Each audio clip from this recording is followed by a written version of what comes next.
Welcome back. It's had many names: the State Lunatic Asylum, the Georgia State Sanitarium, the Milledgeville State Hospital, and finally Central State Hospital. The campus opened in 1842 and became the world's largest mental hospital. The state closed it officially in 2010, and now some of it will disappear. Jessica Chop joins us in studio to tell us more about the executive order that led up to all of this.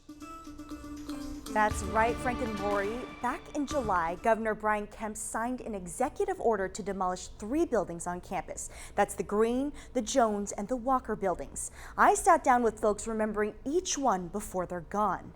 Tonight, we take a closer look at the Green building. The state of the Green building is a shame.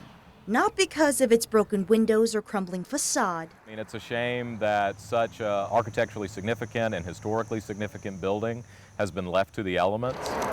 Walter Reynolds, former executive director of the Central State Hospital Redevelopment Authority, says the place runs in his DNA. I'm actually the 4th generation of my family to work on this campus. And the Green building is just one piece of the hospital's history. And it was actually one of the first buildings completed immediately following the Second World War. This would have been opened in about 1946, and it served as a patient dormitory. Named after the hospital's second superintendent, Dr. Thomas Green, for around 1,200 patients on campus, there were large dorms, bunk beds, showers, and activity spaces. For patients to be able to come and go with relative freedom. But between the 1960s to the 90s, Reynolds says there was a move towards deinstitutionalization. The U.S. Supreme Court ruled that folks could not be confined just because of a mental illness. And so the state was beginning to get out of the mental health care business at that point. Although the building was briefly used in the 90s by the school district to teach Head Start, the number of patients decreased and the wings were closed.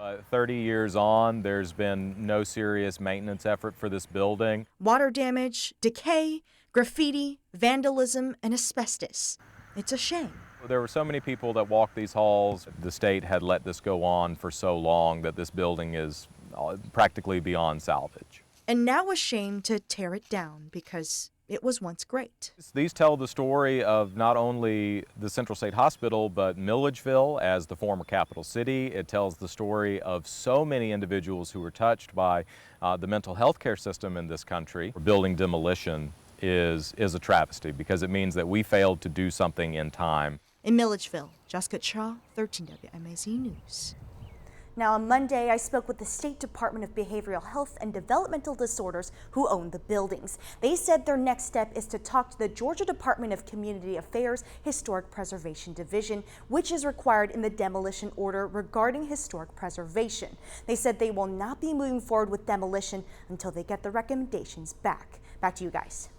Thanks, Jessica. Reynolds says if you're concerned about the preservation of Central State Hospital's campus, he encourages folks to reach out to state representatives. If you'd like to read more about the buildings and the Facebook community that many of the photos in this story were taken from, you can head to 13WMAZ.com and read this article.